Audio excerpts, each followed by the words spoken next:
Are you having trouble keeping all of the micronutrients organized so they're not a bad tasting alphabet soup? In this video, I'll cover some basic organizational information about vitamins and minerals and provide you with a structure to help you remember what all those micronutrients do from a functional standpoint. Vitamins are essential micronutrients that contain carbon, but do not provide us with any energy, also known as ATP. They are needed in performing routine chemical reactions as assistants or regulators.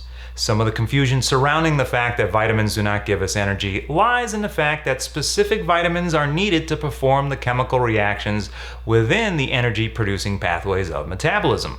But it is important to remember that simply consuming any of the micronutrients will not make you feel any more energetic. So don't expect that by popping some vitamin supplements that you'll suddenly be able to run faster. That takes actual training. The 13 vitamins can be subdivided into water-soluble and fat-soluble vitamins. The difference is that water-soluble vitamins, so all of the B vitamins and vitamin C, dissolve in water, and fat-soluble vitamins, A, D, E, and K, or ADIC for short, dissolve in fat. Why should I care about all of this? The solubility affects how vitamins are absorbed, transported, stored, and excreted by the body. Water-soluble vitamins can freely circulate in water-filled compartments of the body, while fat-soluble vitamins need carriers in order to be transported and distributed throughout the body. In addition, fat-soluble vitamins are held in fatty tissues and the liver until they're needed. This can be advantageous in times where intakes of vitamins A, D, E, or K is lower than needed because the body has a limited storage capacity. In contrast, water-soluble vitamins are more easily excreted and require more frequent consumption to maintain adequate nutritional status. Minerals are essential micronutrients that do not contain carbon and do not provide us with any energy or ATP. They are needed in performing routine chemical reactions as assistants or regulators and sometimes are structural components of tissues. Some of the confusion surrounding the fact that minerals do not give us energy lies in the fact that specific minerals are needed to perform the chemical reactions within the energy-producing pathways of metabolism. But it is important to remember that simply consuming any of the micronutrients will not make you feel any more energetic. Lifting weights won't feel any easier because you're consuming a mineral supplement. Minerals can be subdivided into 3 categories: macro or major minerals, trace or microminerals, and ultratrace minerals. The difference among the categories has to do with the amount needed to support nutritional adequacy. The human body needs more of the major minerals and less of the trace ones. For example, we need more of macrominerals like sodium and fewer microminerals like iron. I would encourage you to take a look at the DRIs to give you a better sense of these differences.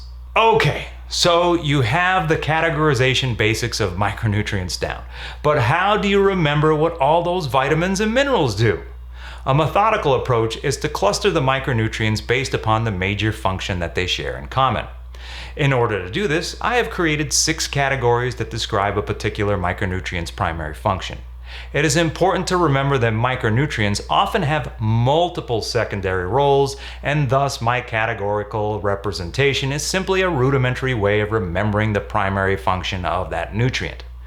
In other words, this is just a starting point for your journey into the micronutrient world. Are you ready? Let's begin with protein metabolism. As you may recall, transamination is a chemical process where the amine group can be transferred from one amino acid to a carbon skeleton in order to form a non-essential amino acid. Vitamin B6 is critical to supporting this chemical process. So when you think of vitamin B6, think protein metabolism support. Next up are the energy metabolism assistants. These are micronutrients that aid the chemical reactions of glycolysis, the citric acid cycle, and the electron transport chain. In other words, the energy-producing pathways. The vitamins needed as coenzymes are B1, B2, B3, B5, and B7. So basically, vitamins B1 through B7 are needed as buddies to keep metabolism going. In addition, the minerals involved in supporting these chemical reactions are chromium, iodine, and manganese. Moving on to antioxidants, we have vitamins C, E, and A, as well as the inactive form of vitamin A, carotene. Interestingly, a vitamin A variant retinoic acid can behave as a hormone in the regulation of cellular differentiation. In other words, it helps assign a function to new cells. The mineral selenium is also needed for functioning of the antioxidant enzyme glutathione peroxidase. To maintain bone integrity, vitamin D functions as a hormonal regulator of bone turnover, while the minerals calcium, phosphorus, fluoride, and magnesium provide structural support within bone. In support of the hematopoietic system, also known as the blood system, vitamins B12, K, and folate support chemical reactions that maintain blood cells, while the minerals iron, copper, and zinc have several functions in support of circulating blood cells. The maintenance of fluid distribution between intracellular and extracellular spaces relies on the movement and concentration of the minerals sodium, potassium, and chloride. In other words, the amount of these minerals contained within cells, between cells, and in the bloodstream determines the level of fluid located in those spaces. In summary, vitamins and minerals can be characterized by their physical properties and functions. As someone who is beginning their journey into the nutrition world, it is often helpful to assign one major function to each of the micronutrients in order to help keep them organized. That will provide you with the foundation for your understanding of the roles of these very dynamic nutrients that will enable you to increase the complexity of your knowledge on your educational journey. If you have any questions about micronutrients or any other topic, please contact your instructor for clarification. We are all here to support your educational needs. Thanks for watching, and have a healthy and productive day.